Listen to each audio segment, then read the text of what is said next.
Louvamos nosso Deus Criador, porque até aqui nos ajudou o Senhor. Mais uma vez nos encontramos e agradecemos a Deus por Ele nos conceder este dia, estes momentos, para juntos estudarmos a Bíblia.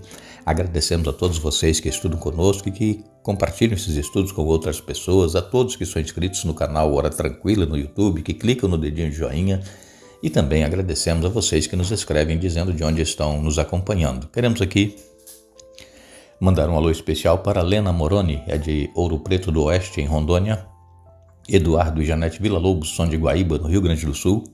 Adilton Matos é de Roraima, pedindo oração especialmente pela vida da esposa Ana Célia. Rosa dos Santos Martins é de Trindade, em Goiás.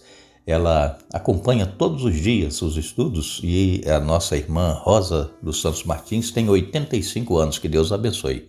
Leônidas Bezerra é de Palmas, em Tocantins. Antônio Albuquerque é de Iracemápolis, em São Paulo. E todos os demais que nos escrevem, nós agradecemos e mandaremos sempre um alô para vocês. Iremos orar. Eterno Deus e Pai que estás nos céus, a Ti nossa gratidão pela vida, pelos cuidados, proteção, livramentos que nos tens dado. Te agradecemos por mais este dia de vida e por estes momentos que temos agora para estudarmos a Tua Palavra.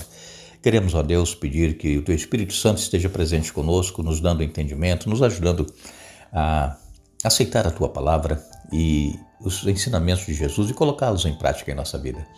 Abençoe todos os que estudam conosco e que têm suas lutas, seus problemas, dê vitórias a cada um conforme a Tua santa vontade. Abençoe nossa irmã Rosa dos Santos Martins, que acompanha conosco todos os dias os estudos. Ela tem 85 anos, dê vitórias a ela. Pedimos também uma bênção especial para o Eduardo Villa-Lobos, para a recuperação da sua saúde. Uma bênção especial também para a Ana Célia, que é esposa do Adilton Matos, lá em Roraima. Tu sabes as necessidades, as lutas, os problemas que ela enfrenta. Dê vitórias a ela, Pai, conforme a Tua santa vontade. Nós te pedimos essas bênçãos e as agradecemos, em nome de Jesus. Amém.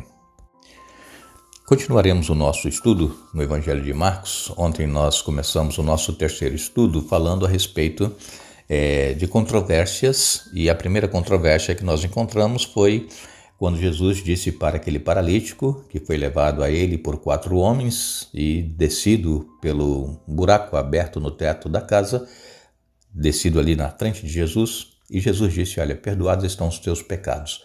Isso aí trouxe a primeira controvérsia, porque os fariseus, eles diziam que somente Deus tem poder para perdoar pecados, e Jesus estava blasfemando.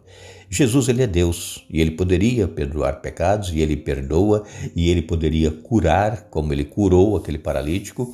Enfim, Jesus, ele pode fazer qualquer coisa, mesmo aquela que nós achamos impossíveis, Jesus pode realizar. Nós precisamos ter fé, como aquele paralítico e como aqueles 4 homens que levaram o paralítico até Jesus. Nós hoje falaremos de uma outra controvérsia que existia entre Jesus e os fariseus. Essa controvérsia está aqui em Marcos capítulo 2, nos versos 13 a 22. Aqui a palavra de Deus ela vem nos dizendo: em seguida, Jesus saiu outra vez para a beira do mar e ensinou as multidões que vinham até ele. Enquanto caminhava por ali, viu Levi, filho de Alfeu, sentado no lugar onde se coletavam os impostos. Siga-me, disse-lhe Jesus, e Levi se levantou e o seguiu. Mais tarde, na casa de Levi, Jesus e seus discípulos estavam à mesa, acompanhados de um grande número de cobradores de impostos e outros pecadores, pois foram muitos os que o seguiam. Quando alguns fariseus, mestres da lei, viram Jesus comer com cobradores de impostos e outros pecadores, perguntaram a seus discípulos: por que ele come com cobradores de impostos e pecadores? Ao ouvir isso, Jesus lhes disse: as pessoas saudáveis não precisam de médico, mas sim os doentes. Não vim para chamar os justos, mas sim os pecadores. Certa vez, quando os discípulos de João e os fariseus estavam jejuando, algumas pessoas vieram a Jesus e perguntaram: por que seus discípulos não têm o hábito de jejuar como os discípulos de João e os discípulos dos fariseus? Jesus respondeu: por acaso os convidados de um casamento jejuam enquanto festejam com o noivo? Não podem jejuar enquanto o noivo está com eles. Um dia, porém, o noivo lhes será tirado, e então jejuarão. Além disso, ninguém remendaria uma roupa velha usando pano novo. O pano novo encolheria a roupa velha e a rasgaria, deixando um buraco ainda maior. E ninguém colocaria vinho novo em velhos recipientes de couro. O vinho os arrebentaria e tanto o vinho como os recipientes se estragariam. Vinho novo precisa de recipientes novos. Nesse texto de Marcos, capítulo 12, versos 13 a 22, encontramos aqui duas controvérsias. Vejam que sempre as controvérsias eram com os líderes religiosos da época, especialmente os fariseus, que eles se julgavam ser santos, melhores do que qualquer um outro judeu e também qualquer um outro que não era judeu, que era gentil, e eles não se misturavam. Eles achavam que eles estavam acima, espiritualmente falando, acima dos demais. E então, Jesus, ele continuando o seu trabalho, o seu ministério, ele estava à beira-mar, ensinando a multidão, e quando ele passou pela coletoria, ali estava Levi, que depois foi chamado de Mateus, Levi Mateus. Levi estava trabalhando, e quando Jesus passou, viu Levi e disse: segue-me. Levi deixou imediatamente o seu trabalho e seguiu a Jesus. Nós comentamos aqui na semana passada a respeito dos primeiros discípulos que Jesus chamou,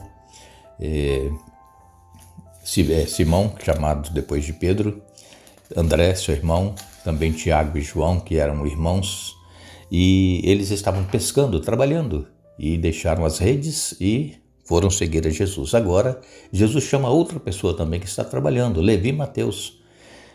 Não foi assim um chamado somente para que fosse com Jesus até ali e voltasse depois para o trabalho, não. Ele foi chamado para seguir e deixar as suas atividades e agora ser um discípulo de Jesus. E muitas das vezes, irmãos, nós também somos chamados e nós não queremos abandonar aquilo que nós fazemos, não queremos deixar o nosso trabalho, o nosso meio de vida, de ganhar dinheiro, porque nós nos preocupamos com a nossa família, com o sustento, com os compromissos que nós temos que pagar, e nós então relutamos em deixar tudo para seguir a Jesus. Porque muitas das vezes o trabalho que nós realizamos, ele nos provê o sustento, mas às vezes nós estamos indo contra os ensinamentos da palavra de Deus e nós ficamos pensando, não, mas eu não posso deixar esse trabalho, eu não posso, onde eu vou conseguir um outro rendimento? Vejam que hoje nós temos tantas pessoas que nos escrevem pedindo orações para que familiares consigam trabalho porque precisam ganhar dinheiro. E muitas das vezes nós temos pessoas que conhecem a Jesus, que aceitaram a Jesus e que precisam mudar de trabalho porque exige-se trabalhar naquele dia especial que Deus reservou para adoração. E muitas pessoas ficam com medo de se deixar esse trabalho e não vão conseguir outro, mas Deus ele provê. Levi, ele deixou a coletoria, o seu trabalho e foi seguir a Jesus. E então, Levi, ele preparou um jantar, preparou uma ocasião especial para que Jesus pudesse estar na casa dele, comer com ele e juntamente com outros cobradores de impostos. Isso daí trouxe um grande problema, uma grande controvérsia, porque os fariseus disseram assim, vejam, Jesus comendo com cobradores, com pecadores, e aí eles perguntam aos discípulos de Jesus, por que Jesus come com cobradores de impostos e pecadores? Os judeus, os fariseus, no caso aqui, não gostavam dos cobradores de impostos porque eles trabalhavam para os romanos, cobravam impostos para mandar para Roma. E outra coisa, os cobradores de impostos, eles tinham permissão para cobrar o que eles achavam que deveria ser cobrado de imposto, porque uma porcentagem era dos cobradores de impostos, eles viviam disso. E por isso que os judeus odiavam os cobradores de impostos e os chamavam de pecadores. Quantas vezes, irmãos, nós também nos achamos superiores espiritualmente a outras pessoas, não é mesmo? Nós nos achamos perfeitos, santos, e os outros, quando nós vemos alguma coisa que ele está fazendo, julgamos que é pecador e que está perdido. Nós não podemos, irmão, julgar ninguém. Só quem julga é Deus. Nós precisamos orientar. Claro, se nós vemos que alguma pessoa está fazendo alguma coisa contrária à vontade de Deus, precisamos chegar com jeito, conversar e orientar. Mas nunca julgar que aquela pessoa já está perdida.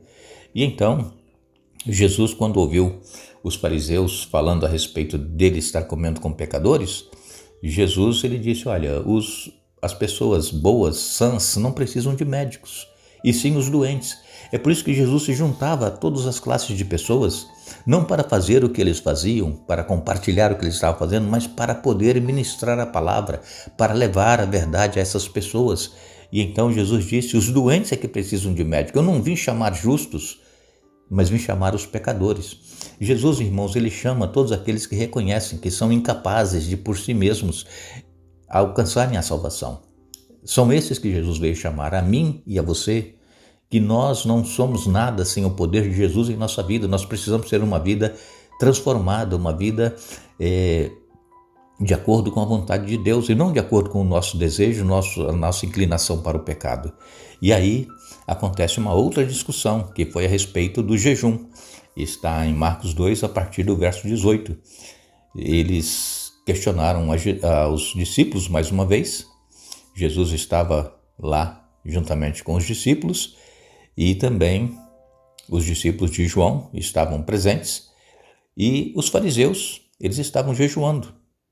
E então algumas pessoas vieram até Jesus e perguntaram por que os seus discípulos não têm o hábito de jejuar como os discípulos de João e os discípulos dos fariseus. Vejam, por que não têm o hábito de jejuar? E Jesus disse o seguinte, olha, quando existe uma festa, um casamento, as pessoas são convidadas, eles não vão lá para jejuar, eles vão lá para se alegrar, para comer, para festejar com o noivo. Agora, enquanto, diz Jesus aqui, o noivo está com eles, um dia, porém, o noivo lhe será tirado, e então jejuarão. Jesus aqui já está falando da sua morte. Um dia o noivo será tirado, e aí eles jejuarão. Mas enquanto estão com o noivo, eles têm que se alegrar, têm que comer e têm que festejar. E outra coisa, Jesus então usa aqui este exemplo de roupa velha. A pessoa que tem uma roupa velha, na ocasião, né, eu vivi essa época também, quando criança, né, as nossas roupas rasgavam, a mamãe ela pegava um outro pedaço de pano, costurava ali para fechar aquele buraco e continuávamos usando a roupa. E Jesus então disse, ninguém pega um pedaço de pano novo para colocar numa roupa velha. Por quê? Porque vai causar um rasgo ainda maior. Então, outra coisa, Jesus disse o seguinte, não se coloca vinho novo em odre velho. Por quê? Porque o vinho novo vai fazer com que aquele odre velho, ele também não aguente e ele estoure. Então aqui Jesus, ele fala que o vinho novo precisa ser colocado num recipiente novo, num odre novo. E esse recipiente era um recipiente de couro, chamado odre. E então ele ia envelhecendo e não poderia colocar vinho novo ali dentro porque ele não suportaria. Assim também somos nós, irmãos. Para que nós possamos receber a presença do Espírito Santo em nossa vida, nós precisamos ter uma vida transformada.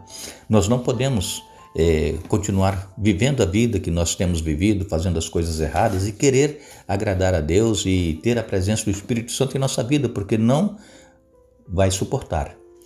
Mas que nós possamos ter uma vida